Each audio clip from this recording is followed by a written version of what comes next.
mundo, yo miraba que yo andaba en un mundo perdido, de droga, de delincuencia, pero aún ahí, cuando yo estaba en ese mundo sumergido, el Señor me alcanzó, el Señor me libertó. ¿Por qué? Porque fue parte de su plan, fue parte del Espíritu Santo que ya tenía un plan trazado para mi vida. Así que nosotros fuimos elegidos para pregonar el Evangelio, para pregonar las buenas nuevas, para que el que está atado a la droga, a la brujería, a los juegos de azar, a la homosexualidad, a la prostitución, al lesbianismo, a toda esa atadura, nosotros reprenderlo y que ellos sean libres en el nombre de Jesús. Amén. Amén. Porque Dios nos ha dado autoridad a nosotros. Amén. Dios nos ha dado autoridad. Dice la palabra de Dios que en este libro, en Marcos capítulo 5, dice que había un endemoniado. Ese endemoniado, dice la palabra de Dios, que lo ataban, lo sujetaban, dice con grilletes y con cadena, pero nadie lo podía sostener. Amén. Y dice, porque muchas veces había sido atado con grillo y con cadena,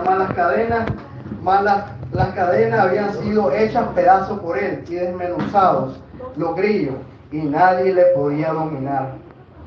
¿Qué es lo que significa dominar? Es domar. Nadie podía domar a aquel hombre. ¿Por qué? Porque estaba endemoniado en ese momento. Y eran muchos demonios, porque el Señor le preguntó que cómo se llamaba. Amén.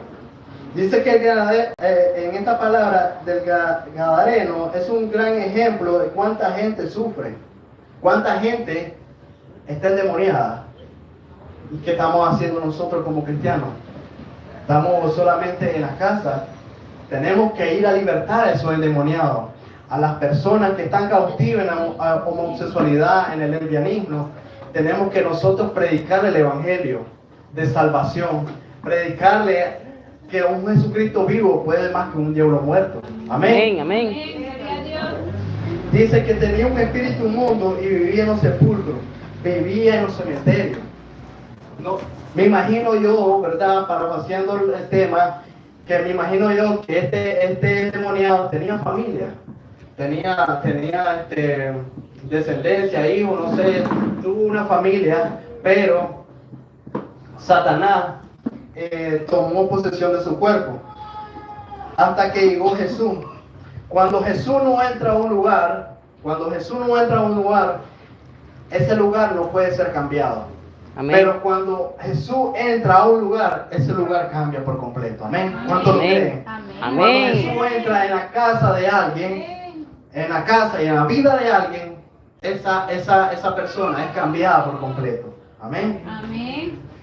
Dice que dice, la región no podía hacer nada.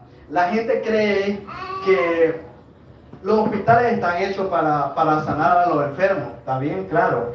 Pero hay cosas que los médicos no pueden hacer. Y ahí es donde entra la mano del Espíritu Santo, la mano de Dios, la mano de Jesús. Amén. Amén, gloria a Dios. Lo que los médicos no pueden hacer es que ahí entra la mano del Todopoderoso. Y ahí la mano del Todopoderoso, y ahí nosotros tenemos que ir en el nombre de Jesús para que todo eso, ¿cómo le puedo explicar? Para que todo eso suceda en el nombre de Jesús. Amén. Dice que tenemos que identificar al demonio y reprenderle con la triple unción. Nosotros, dice la palabra de Dios, mas no vivo yo, mas Cristo vive en mí. Amén. Amén.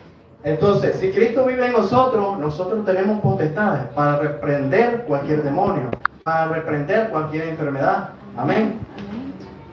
En un momento, no sé si se lo había contado, en un momento yo estaba comenzando a ir a la iglesia, ¿verdad? Y mi familia estaba comenzando a darse cuenta que yo estaba yendo a la iglesia. Tengo un primo que es bastante bebedor. Pero en ese momento no había bebido él. Y mi mamá tiene un cuarto al fondo y él se fue a acostar allá. Entonces ese día llegué yo, andaba trabajando, y llegué a visitar a mi mamá y me dice, le digo, y Roberto, le digo, está al fondo, me dice, está enfermo, me dice. Entonces me fui y le digo, ¿cómo